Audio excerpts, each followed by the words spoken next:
P ಅವರಿಗೆ ಒಳ್ಳೆಯದಾಗಲಿ, ಆರೋಗ್ಯ ಒಳ್ಳೆಯದಾಗತ್ತಾ. ಪಾದಯಾತ್ರೆ ಮಾಡೋದ್ರಿಂದ 4 ವರ್ಷ, 5 ವರ್ಷ ಸತತವಾಗಿ ಹಿಂದಿನ ಸರ್ಕಾರದೊಳಗೆ ಭ್ರಷ್ಟಾಚಾರ ಮಾಡಿ ಭ್ರಷ್ಟಾಚಾರದ ಪಾಪ ತೊಳ್ಕೊಳ್ಳೋಕ್ಕೆ ಪಾದಯಾತ್ರೆಯನ್ನು ಮಾಡ್ತಾಯಿದ್ದಾರೆ. ಮಾಡಲಿ, ಅದಕ್ಕೇನೇನು ಉತ್ತರವನ್ನು ಕೊಡಬೇಕು ಈಗಾಗಲೇ ಉತ್ತರ ಕೊಡೋಕ್ಕೆ ನಾವು ಪ್ರಾರಂಭ ಮಾಡಿದ್ದೀವಿ. ನಿನ್ನೆ ಬಿಡದಿ ಒಳಗೆ ನಾವು ಅವರಿಗೆ ಪ್ರತಿ ಒಂದು ಊರೊಳಗೆ ಒಂದೊಂದು ಕ್ವಶನನ್ನು ಕೇಳ್ತಾ ಇದ್ದೀವಿ. ಅದಕ್ಕೆ ಉತ್ತರ ಕೊಟ್ಕೊಂತ ಹೋಗಲಿ ಅಂತ ನಾನು BJP ಅವ್ರಿಗೆ ವಿನಂತಿಯನ್ನು ಮಾಡ್ತೀನಿ.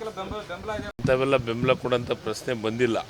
ನಾನು ಇವತ್ತು BJP ಮಿತ್ರರಿಗೆ ಕೇಳ್ತೀನಿ, ಹಿಂದೆ ಇದೇನು ಬಸವರಾಜ ಬೊಮ್ಮಾಯಿ ಅವ್ರ ಕಾಲದೊಳಗೆ ಭೋವಿ ಅಭಿವೃದ್ಧಿ ನಿಗಮದೊಳಗೆ 60 ಕೋಟಿ 4 ಲಕ್ಷ ಭ್ರಷ್ಟಾಚಾರ ಆಯ್ತಲ್ಲ, ಯಾವುದಕ್ಕೆ ತನಿಖೆ ಕೊಟ್ಟಿದ್ದಾರೆ?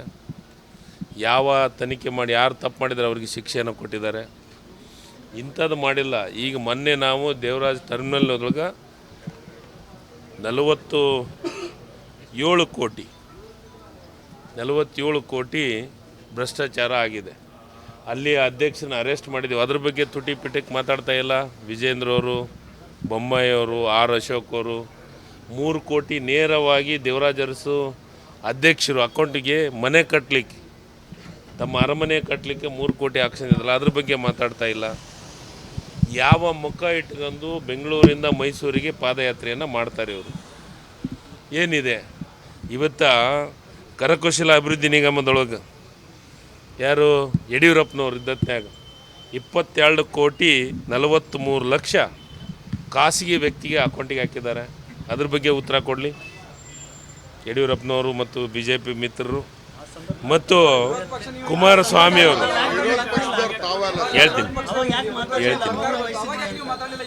ಹೇಳ್ತೀನಿ. ಈಗ ಅದಕ್ಕೆ ಇವರು ತಮ್ಮ ಅವಧಿ ಒಳಗೆ ಆದಂಥ ಹಗರಣಗಳಿಗೆ ತನಿಖೆ ಮಾಡೋಕ್ಕೆ ಕೊಡಲಿಲ್ಲ. ಆದರೆ ನಾವು ವಾಲ್ಮೀಕಿ ನಿಗಮದೊಳಗೆ ಆಗಿದೆ ಅಂದ ತಕ್ಷಣ SIT ಕೊಟ್ವಿ. SIT ಕೊಟ್ಟು ಯಾರು ತಪ್ಪು ಮಾಡಿದಂಥ ಅಧಿಕಾರಿಗಳನ್ನು ಅರೆಸ್ಟ್ ಮಾಡಿದ್ದೀವಿ. ಯಾರು ಮುಖ್ಯಮಂತ್ರಿಗಳಿದ್ದರು ಅವ್ರದ್ದು ರಾಜೀನಾಮೆಯನ್ನು ತೊಗೊಂಡಿದ್ದೀವಿ. ಅಧ್ಯಕ್ಷರನ್ನು ತನಿಖೆಯನ್ನು ಮಾಡಿಸ್ತಾ ಇದ್ದೀವಿ. ಇದೆಲ್ಲ ನಾವು ಮಾಡಿದ್ದೀವಿ. ಆದರೆ BJP ಅವರು ಅವಧಿ ಒಳಗಾದಂಥ ಆವಾಗ ಅವ್ರು ಮಾಡಲಿಲ್ಲ. ನಾವು ಅದನ್ನು ಧ್ವನಿ ಎತ್ತಿದ್ರು, ಅದ್ರ ಬಗ್ಗೆ ಚರ್ಚೆ ಮಾಡಲಿಲ್ಲ. ಆದರೆ ಮೂಡಾಕು ಕೌಂಟರು, ವಾಲ್ಮೀಕಿಗೂ ಕೌಂಟ್ರು ಅನ್ನೋದಕ್ಕಿಂತ ಇವರು ನಾನು ಎಷ್ಟು ಸಾಚಗಳು ಅಂತಂತ ಹೇಳ್ತಾ ಇದ್ದಾರಲ್ಲ, ಅವ್ರ ಅವಧಿಯೊಳಗಾದಂಥ ಎಷ್ಟು ಕನಿಷ್ಠ 15ರಿಂದ 17 ಅವ್ಯವಹಾರಗಳಾಗಿದ್ದಾವೆ. ಅವಕ್ಕೆ ತನಿಖೆಗೆ ಈಗಾಗಲೇ ಕೊಟ್ಟಿದ್ದೀವಿ. ಅದನ್ನು ಇವ್ರದ್ದು ಬಣ್ಣವನ್ನು ಬಯಲು ಮಾಡುವಂಥ ಕೆಲಸವನ್ನು ಮಾಡ್ತೀವಿ. ನಾವು ಹೇಳಿದ್ದು ನಾವು ಮಾಡೋಕ್ಕೆ ಹೊರಟಿಲ್ಲ. ಸವ್ಯವಹಾರ ಸಮರ್ಥನೆ ಅನ್ನೋದಕ್ಕಿಂತ ಅವ್ಯವಹಾರ ಆದತ್ನಾಗ ತನಿಖೆ ಕೊಡೋಂಥ ಪ್ರಯತ್ನಗಳನ್ನು ಯಾವ ಮುಖ್ಯಮಂತ್ರಿಗಳು ಮಾಡಲಿಲ್ಲ. ಒಬ್ಬ ಈ ರಾಜ್ಯದ ಮುಖ್ಯಮಂತ್ರಿಯಾಗಿ ನಾವು ಆಗ್ರಹ ಮಾಡಿದ್ದಾಗಿದೆ,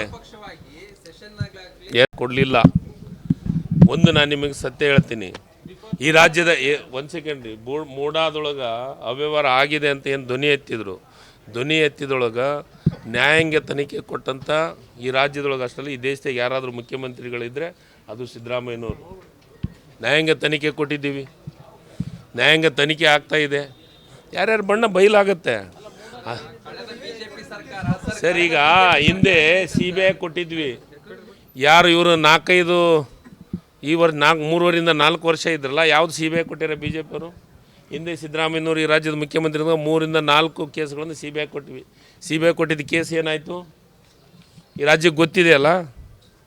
ಗಣಪತಿ ಕೇಸ್ ಏನಾಗಿದೆ? ಇದನ್ನು ನಾವು CBIಗೂ ಎದುರಂಗಿಲ್ಲ, EDಗೂ ಎದುರಂಗಿಲ್ಲ, ಯಾವುದಕ್ಕೂ ಎದುರಂಗಿಲ್ಲ. ಈಗಾಗಲೇ ನ್ಯಾಯಾಂಗ ತನಿಖೆ ಕೊಟ್ಟಿದಂಥದ್ದು ಈ ರಾಜ್ಯ. ಸರಿ, ಈಗ ಆಯಿತು, ಇದನ್ನು ಕೊಡೋಕೆ ನಮಗೇನು ಅಂಜಿಕೆ ಇಲ್ಲ. ಆದರೆ ನ್ಯಾಯಾಂಗ ತನಿಖೆ ಕೊಟ್ಟಿದ್ದೀವಲ್ಲ, ನ್ಯಾಯಾಂಗ ತನಿಖೆಗಿಂತ CBI ಭಾರಿನಾ? ನೋಡಿ, ಸೆಷನ್ ಒಳಗೆ ಉತ್ತರ ಕೊಡಬೇಕಾಗಿದ್ದು, ಅದಕ್ಕೆ ಮಾತಾಡಲಿಕ್ಕೆ ಅವಕಾಶ ಮಾಡಿಕೊಡ್ಬೇಕಾಗಿದ್ದು ಯಾವುದು? ಆ ಸ್ಪೀಕರು ಮತ್ತು ಸಭಾಪತಿಗಳು. ಇದು ಹಿಂದಿನ ಕಾಲದೊಳಗೆ ಆದಂಥ ಒಂದು ಅವ್ಯವಹಾರ. ಅದನ್ನು ಈಗ ಸದ್ಯ ಕೊಡೋಕ್ಕೆ ಬರೋಂಗಿಲ್ಲ ಅಂತ ಅವರೇ ಭಾಳ ಸ್ಪಷ್ಟವಾದಂಥ ಕ್ಲಾರಿಫಿಕೇಷನ್ ಕೊಟ್ಟಿದ್ದಾರೆ.